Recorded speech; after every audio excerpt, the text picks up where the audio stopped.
Actually राणीची काही चूक नाहीये, ती मला नाहीच म्हणत होती, पण मीच तिला इन्सिस्ट केलं की माझं ऐका, असं नका करू. काय असतं ना जावं बापू, तुम्ही किती पण चांगल्या मनानं केलं ना तर लोकांच्या मनात नको नको ती येतं आणि मग ते तोंडाला येईल ती बोलायला लागतात.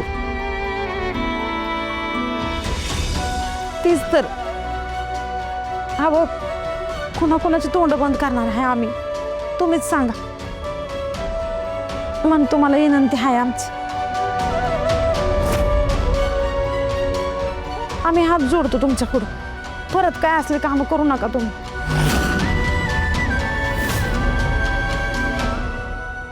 बरं बरं ठीक आहे ठीक आहे, शांत व्हा तुम्ही. आणि हे बघा, असं जर असेल ना तर माझी एक रिक्वेस्ट आहे. हो, हे बघा, तुम्ही इथून पुढे माझ्यासमोर हात जोडणार नाही. तर तुम्ही वयाने मानाने मोठे आहात माझ्यापेक्षा, आणि मी जे काही केलं ते राणीला आणि तुम्हाला हेल्प व्हावी म्हणून केलंय. आता तुम्ही म्हणताय तसं जर लोकांचा विचार करत बसलो आपण आणि त्यांच्या हिशोबाने जगत बसलो तर त्या जगण्याला काही अर्थच नाही हो.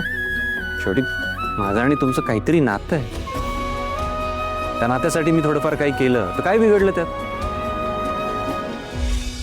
अहो सगळं खरं आहे, पण तुमच्या घरच्यांना नाही आवडायचं होय. हो, घरच्यांचं जाऊ द्या, आम्हाला बी लय कस तरी वाटलंय बघा. हो, जावय म्हणून तुमचा मान जपला पाहिजे आम्ही. तो मानाचा इश्यू टांगून चालेल का? पण तुमचा पण काहीतरी मान आहे ना. आणि हे मान सन्मान एवढ्या महत्वाच्या गोष्टी नाही आहेत. नात्यांमध्ये ना ह्या गोष्टी कधीतरी बाजूला ठेवून काम करावं माणसाने. मी एवढी मेहनत केली आहे, एवढे कष्ट केले, हे घर सांभाळलंय, राणीला लहानाचं मोठं केलंय. आणि बुवा तुम्ही, आम्ही जेव्हा लहान होतो तेव्हापासून बुवा आबांसोबत काम करतायत. मग आम्ही लहान असताना आमचंही लाड पुरवलेच असतील ना तुम्ही. आबा जशी आमची काळजी घ्यायचे तशी तुम्ही आमची काळजी घेतली असेल. बरं, हे काय मी वरवर बोलत नाहीये, आबांनी बरंच काही सांगितलं. आणि आता तुम्ही असं, मी एखाद्या मोठ्या कंपनीचा मालक आहे किंवा श्रीमंत घरातला मुलगा आहे म्हणून माझी मदत घेत नाही आहात, फार चुकीचं करताय तुम्ही असं. आई, आपलं नातं आता त्या पलीकडचं आहे आणि त्या नात्यासाठी मी थोडंफार काही करूच शकतो ना. अहो बराबर आहे, पण किती बिन काय बी झालं ना तरी आम्ही छोटंच आहे तुमच्यापेक्षा. आमच्या आबांची शिकवण आहे, लहान मोठं असं काही नसतं.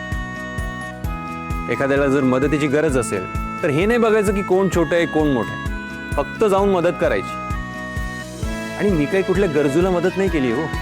आत्ता कुठे स्वीकारत असलेल्या नात्यांसाठी, तुमच्यासाठी हे सगळं केलंय. मी खूप मनापासून माणसं जोडली आणि त्याच माणसांना स्वतःला नव्याने जोडू पाहतोय मी. प्लीज मला अडवू नका. आणि सर्वात महत्वाचं म्हणजे तुम्ही इथून पुढे माझ्यासमोर हात जोडणार नाही. वा ताई, तुम्ही फॅमिली आहात माझी,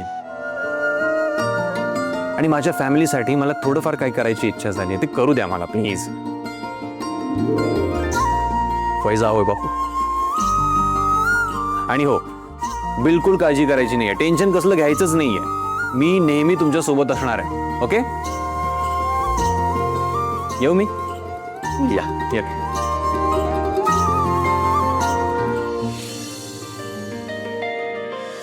पड जरा वाईस पड.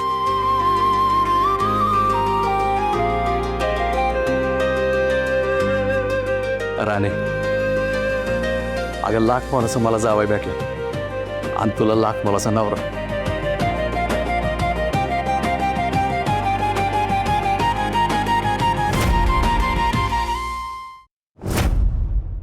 हो मिळालाय मला पार्ट. हा बघतो मी. हो जॉईन करून बघ. दिलं होतं फक्त. ह्याच्यात लागलं ना रे मला. बघून नाही चालतायत का? मूर्ख आहेस का रे तू? आणि हा काय पसारा घेऊन फिरतोयस रे? दिवसभर घरात पसारा मांडायचा. तू काही करू शकत नाहीस अजित. एक काम धड करत नाहीस, उलटला आमची कामं वाढवून ठेवतोस. यापुढे ना माझ्यासमोर हा पसारा अजिबात आणायचा नाही. जर मला काही दिसलं ना तर सगळं सामान फेकून देईन.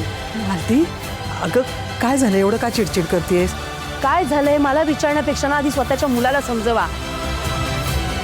हे नको ते उद्योगधंदे बंद करायला सांगा त्याला. मालती तुम्ही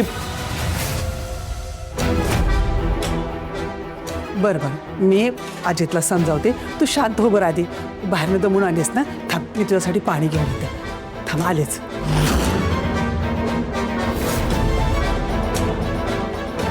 हे घे, पाणी घे.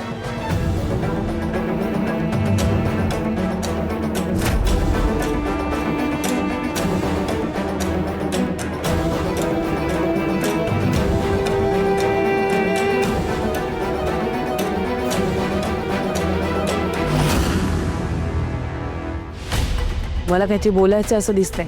बोला. नाही नाही काही नाही, राहू दे. आता बोला म्हटलंय ना.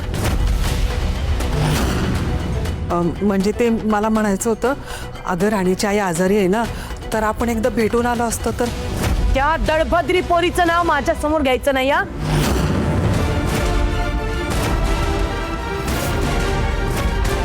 तिच्या आईशी आणि तिच्याशी माझा काही संबंध नाही.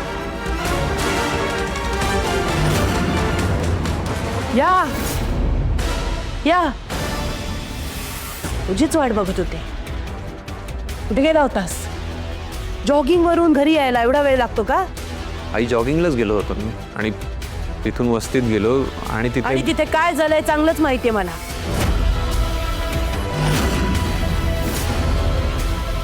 स्वतःच्या डोळ्यांनी बघितलंय मी. इंद्रा, तू त्या राणीच्या काट्याखालचं मांजर कसं काय होऊ शकतोस रे? कुठे तोंड दाखवायला जागा शिल्लक ठेवली नाहीयेस तू. तिच्या घरचं पाणी भरायला लागलास तू. अरे लाज वाटत नाही का तुला? तू महाडिकांच्या घरातला मुलगा आहेस आणि तिच्या घाणेरड्या वस्तीतली एक फडतूस कार्टी, याचंही भान राहू नये तुला. जिला पायाशी ठेवायला पाहिजे तिला डोक्यावर घेऊन नाचायला लागलास. मालती, हे सगळं चिडचिड न करता शांतपणे सांगता येतं. कशी शांत होऊ मी?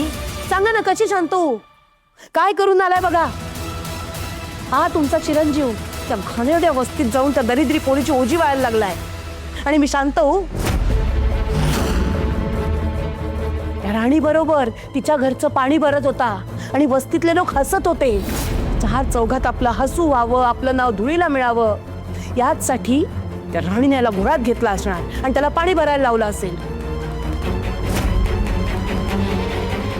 ही कार्टी माझ्या लेकाला अजून काय काय करायला लावणार ना देव जाणे. आई, अगं नेमकं काय घडलंय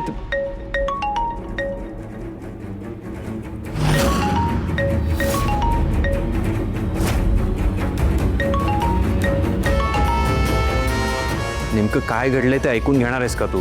काय ऐकून घ्यायचंय रे? सांग ना, काय ऐकून घ्यायचं बाकी राहिलंय? हे सगळं घडून सुद्धा ती कशी योग्य आणि मी कशी चुकीची हेच सांगायचं असेल ना तुला. प्रत्येक वेळी आवाज चढवून बोललं तर तुमचा मुद्दा बरोबर होतो असं नाही. माझा मुद्दा बरोबर असला तरी तो तुम्ही कुठे मान्य करता? हो, पण ती वस्तीतली घाण जर का तुमच्यासमोर काही बोलली ना तर तिची प्रत्येक गोष्ट तुम्हाला पटते, हो की नाही? सुरुवातीपासूनच तुम्ही त्या पोरीचे गोडवे गात होता आणि आता त्या पोरीनी माझ्या लेकाला दावणीला बांधायला घेतले. आई ना, किती बेसलेस बोलतेस तू, तुला तरी कळतंय का? इंदिरा, आणि हे बघ, तुझं वागणं मला बिलकुल आवडत नाहीये. मला कळतच नाही तुझा प्रॉब्लेम काय आहे. म्हणजे रतनच्या हाताला लागलं, मी वस्तीत गेलो, त्याच्या फॅमिलीला हेल्प केली, ते तुला आवडलं, तू कौतुक केलंस त्याचं. आबांच्या पावलावर पाऊल ठेवून मी फॅक्टरी सांभाळतो, त्याचंही तुला छान वाटलं. सेम मी राणीची हेल्प करायला गेलो, त्यात मात्र तुला इश्यू होतो. म्हणून तू चिडतेस माझ्यावर? हो चिडतीये, कारण तुला त्या वस्तीत जाऊन त्यांची धुळी धुवायची गरज नाहीये. महाडिकांचा मुलगा आहेस तू आणि ती कामगारांची वस्ती, याचंही भान असू नये का तुला? त्या पोरीसाठी तू स्वतःची ओळख विसरलास? हो, विसरलो. आता तुला जर तसं वाटत असेल ना तर मी काही नाही करू शकत आहे. अगं राणीने किती काय काय केलंय माझ्यासाठी. त्यापुढे हे जे मी काही करतोय ना तिच्यासाठी आता, ते काहीच नाहीये, नथिंग. तिने कधीच स्वतःचा विचार केला. आपल्या फॅमिलीसाठी, फॅमिलीतल्या प्रत्येक मेंबरसाठी नेहमी उभी राहील. अगं आपली फॅक्टरी ग्रो व्हावी म्हणून किती काय काय केलं तिने. अगं तीच होती म्हणून कितीतरी प्रॉब्लेम्स मधून बाहेर आलो मी. तर आता थोडी मदत मी तिची केली तर त्यात काय बिघडलं. पण मुळात मुद्दा असा आहे की तिने स्वतःहून हेल्प मागितलीच नव्हती. मीच गेलो होतो स्वतः. बस झालं इंद्रा, बस. खूप बोललास हं तू. त्या राणीचं कौतुक माझ्यासमोर अजिबात करायचं नाही. तिचं नाव जरी ऐकलं ना तरी माझा तिळपापड होतो. ती पोरगी ना मला तुझ्या आयुष्यात हवी आहे ना आपल्या घरात. पण का तिने माझं किंवा आपल्या फॅमिलीचं काय नुकसान केलं एवढं सांग जरा मला. अरे तिच्यामुळे तुझा जीव कित्येकदा दगावता दगावता राहिलाय.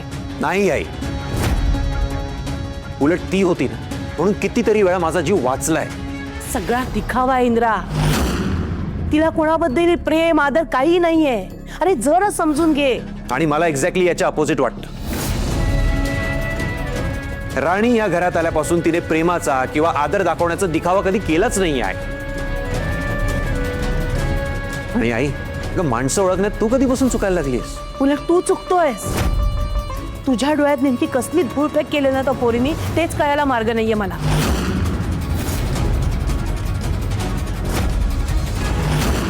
नाही, जोपर्यंत तू तिच्याकडे बघण्याचा पॉइंट ऑफ व्ह्यू चेंज करत नाहीस तोपर्यंत तुझ्या मनात नेहमी तिच्याबद्दल चुकीच्याच गोष्टी येणार आहेत. हे लक्षात ठेव. इंद्रा, स्वतःच्या आईला शहाणपणा शिकवण्याचा प्रयत्न करू नको. बस दोघांनी शांत व्हायचं. आता मला या घरात वाद नको आहेत. मलाही नकोय. शांत राहायचं. ऐकू नये का आलं तुम्हाला. शब्दानं शब्द वाढतो.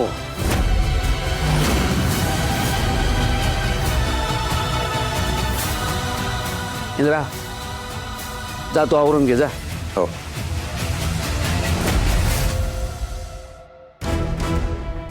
आई, तू चुकीची आहेस आणि राणी बरोबर आहे असं ना मला कधी बोलून दाखवायचंच नसतं. माझ्यासाठी तुम्ही दोघी सारख्या. पण एक रिक्वेस्ट करू, राणीबद्दल जो काही राग आहे ना तुझ्या मनात तो प्लीज कमी कर. नो डाऊट माझं तुझ्यावर खूप प्रेम आहे आणि मी तुझ्यासाठी काही करू शकतो. पण मला कळतच नाही तू कधी कधी अशी का वागतेस. मला ना प्रश्न पडतो की तीच आई आहे माझी जी माझ्यावर एवढं जीवापाड प्रेम करायची, आपलं घर बांधून ठेवण्यासाठी खूप प्रयत्न करायची. आई, I am sorry to say but कधीतरी शांत डोक्याने ना बस आणि स्वतःच्या मनाला विचार की राणी चुकीची आहे की तू. अरे उत्तर तुला हेच मिळेल. यावेळी तरी तूच चुकीची आहेस. खरं सांगू, राणीला ओळखण्यात, तिला समजून घेण्यात ना तू खूप चुकतेस.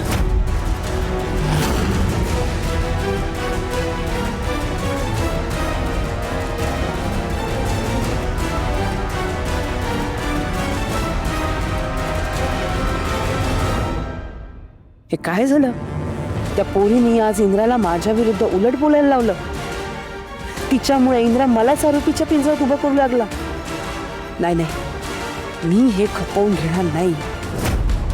त्या पोरीला आम्ही आता अशी सोडणार नाही. गोट्या, माझं एक काम करशील का. हा एवढा डबा इंद्रजित सरांना दे ना, फॅक्टरीत जाता आता. डबा देणार की.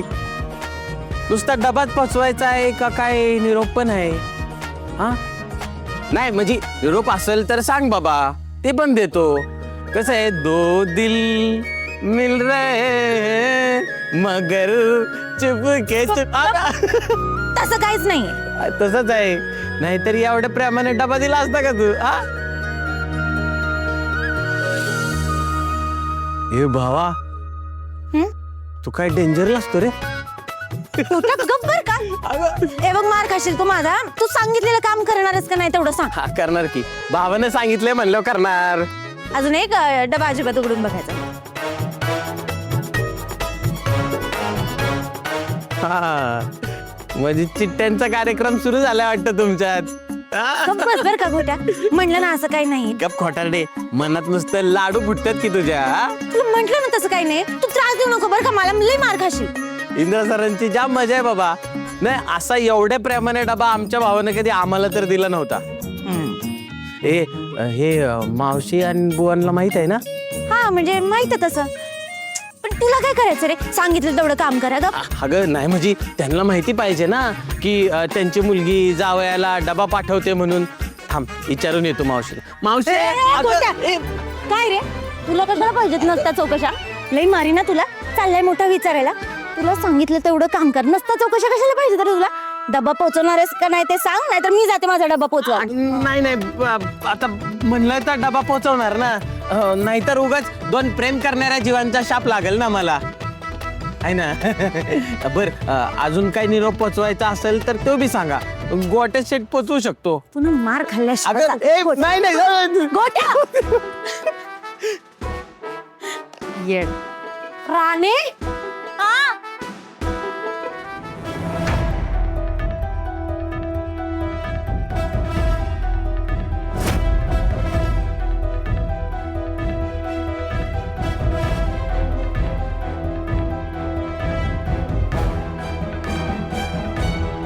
काय ग, काही हवंय का तुला? हो, काय? एक मागितलं तर खरंच द्याल? काय? मला माफ कराल? कशाबद्दल? मी चुकले त्यासाठी. मगाशी मी फार चुकीची वागले हो. रागाच्या भरात नको नको ते बोलून गेले. तुम्हाला बोलले, आजीतलाही दुखावलं. मला खरंच माफ करा. जाऊ दे, होतं असं कधीतरी रागाच्या भरात, आणि मी काय म्हणाल नाही लावून घेतलं. तुम्ही किती चांगल्या मनाच्या आहात हो. ही तुमच्यासारखी अशी माणसं माझ्या आजूबाजूला आहेत ना, म्हणून मी कशी बशी दिवस ढकलते असं वाटू लागलंय मला. बरं, तुम्ही काय म्हणत होतात मगाशी? अगं ते राणीच्या आईच्या आजारपणाबद्दल बोलत होते, पण जाऊ दे, तो विषय नको आपल्यात आता. नाही नाही, असं कसं? इथे सगळं काही माझ्याच मनाप्रमाणे होईल हे काही बरोबर नाही ना. मला इतरांच्याही मनाचा विचार करता यायला हवा. तुमचं म्हणणं बरोबर होतं. एखाद्याच्या सुखात सहभागी नाही होता आलं तरी ठीक आहे, पण एखाद्याच्या अडीअडचणीत आपण किमान त्याला हाक मारायला तरी जायला हवं ना. अहो, त्या पोरीच्या आईची तब्येत बरी नाहीये ना, आपण त्यांची विचारपूस करायला त्यांच्या घरी जाऊया. अगं पण तू मगाशी राणीवर एवढे चिडली होतीस, आणि आता बहिणी, अहो माझा जरी त्या राणीवर राग असला तरी माझ्यात माणुसकी शिल्लक आहे अजून, आणि तिच्या आईची विचारपूस तर करायलाच हवी ना. मी तर म्हणते आपण लगेच तिच्या घरी जायला निघूया. ठीक आहे, जाऊया आपण. बरं, मी तयारी करते.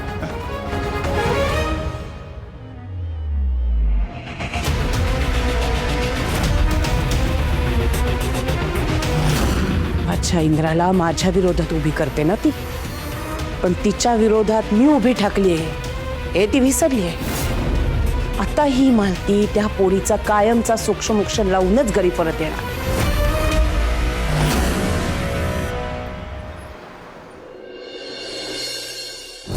बुवा, काय झालं? अहो, नका काळजी करू, होईल सगळं नीट. उगा त्रास करून घ्याल तुम्ही स्वतःला. अगं काळजी न करून काय करू? हे सगळं कसं करायचं?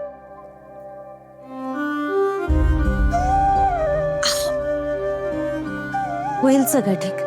हा, आणि इंद्रजित सर पण म्हणालेत ना की काळजी अजिबात करायची नाही म्हणून. अगं ते म्हणले म्हणून काय झालं? मी कशी मदत घेऊ त्यांची? का? अगं का म्हणून काय विचारतेस? बरं दिसत नाही राहणे. माडकांनी या घरासाठी लय केलंय बघ. आता मला त्यांना त्रास नाही द्यायचा. अहो बुवा, आधीची गोष्ट वेगळी होती. आता मी त्या घरची सून आहे की नाही, आणि तुमचे लेक आहे. आता लेकीकडनं पण नाही म्हणाल ना घ्यायला, तर मग काय करायचं? पण तुम्ही काही सुद्धा म्हणा बरं का, पण मी माझी सगळी कर्तव्य पार पाडणार आहे. आणि हे बघा, आता ह्या वेळेला आईचं ऑपरेशन जास्त महत्वाचं आहे हो माझ्यासाठी. हा, हे बघा सगळं बाजूला ठेवा, तुम्ही जाऊ द्या ते आता. अगं पण त्याच्यासाठी खर्च काय कमी येईल वय? होऊ द्या ना, मग जो खर्च व्हायचा आहे तो. हा, बघू ना आपण, करू काहीतरी. आणि इंद्रजित सर असताना तुम्ही नका काही काळजी करू. हा,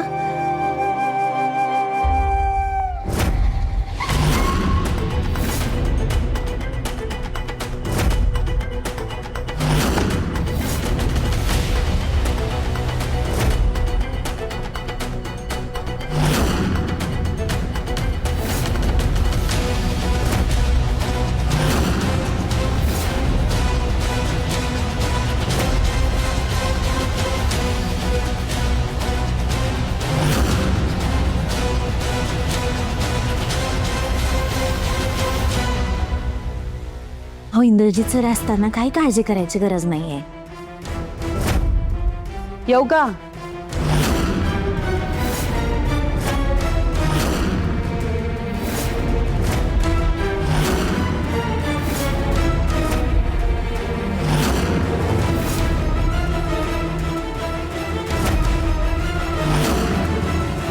बाईसाहेब, अहो बाईसाहेब तुम्ही या ना या. अगं बाय, अहो असू द्या असू द्या, उठू नका. आम्ही तुमच्या तब्येतीची चौकशीच करायला आलोय. पडून राहा. अहो मग बसा ना. बसा बसा.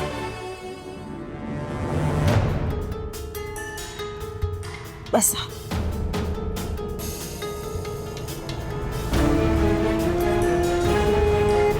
थांबा, मी आलोच.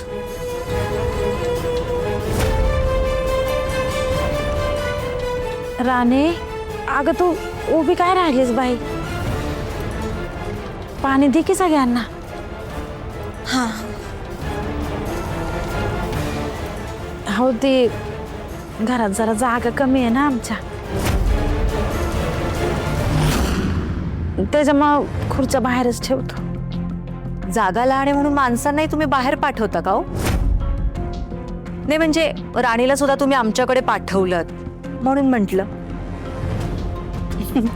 गंमत करते. नाही राहू द्या. तसे आम्ही इथे बसायला आलोच नाही होत. तुमचीच तब्येतीची चौकशी करायला आलोय. कशी येते तब्येत? हाय, आता ठीक आहे मी. असं बाईसाहेब. हो.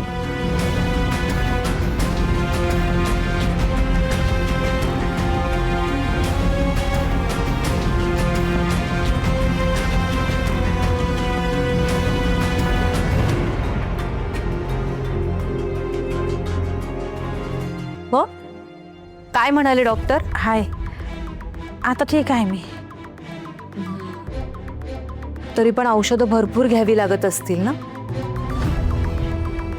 आता तिथं करावंच लागेल. बरं व्हायचं म्हणल्यावर औषधं तर घ्यावीच लागणार ना.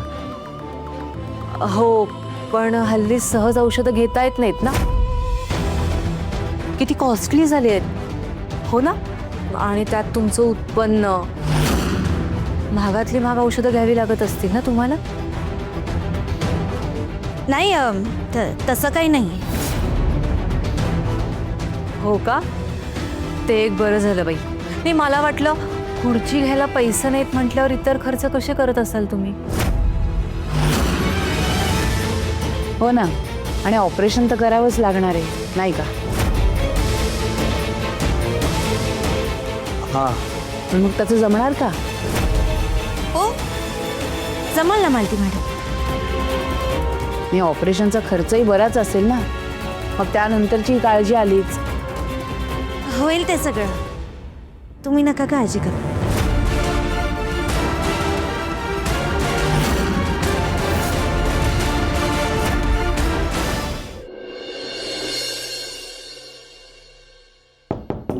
Yes, come in. सर येऊ का? ये.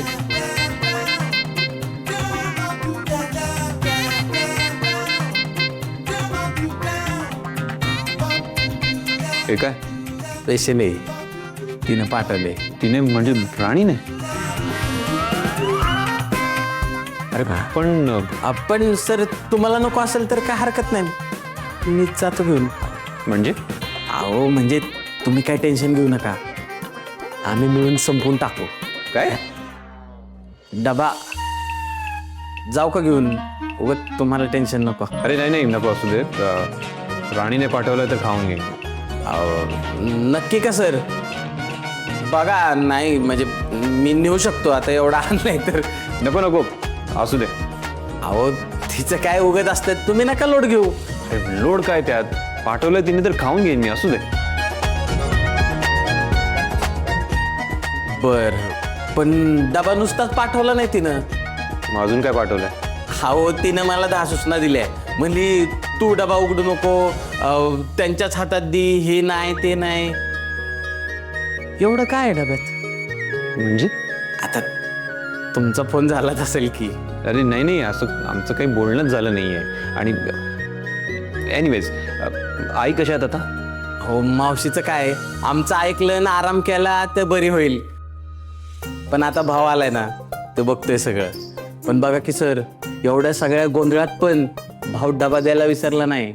तेच ना, एवढं काही करायची गरज नव्हती. तर नाही पाठवलं असतं तरी चाललं असतं की. बघा की आपला भाव पण ना. पण सर तुम्हाला काय गरज नसेल तर घेऊन जातो. अरे नाही नाही, असू दे ना, खाऊन घेईन मी टिफिन तुझा. एवढं काय खास नसेल सर, त्याच्यात काय कारल्याची भाजी असेल. म्हणजे मला माहित आहे तुम्हाला काय राणीच्या हातचं आवडत नसणार. तुम्हाला आज बाहेरचं खायचं असेल, पण भावाने केली ना गोची. तुझं काय टाइमपास चाललाय रे? हां, ड्युटीचा टाइम काय तुझे? आणि आता किती वाजले? हे बघ, पगार कट होईल ना तुझा. नाही जातो मी सर. हां,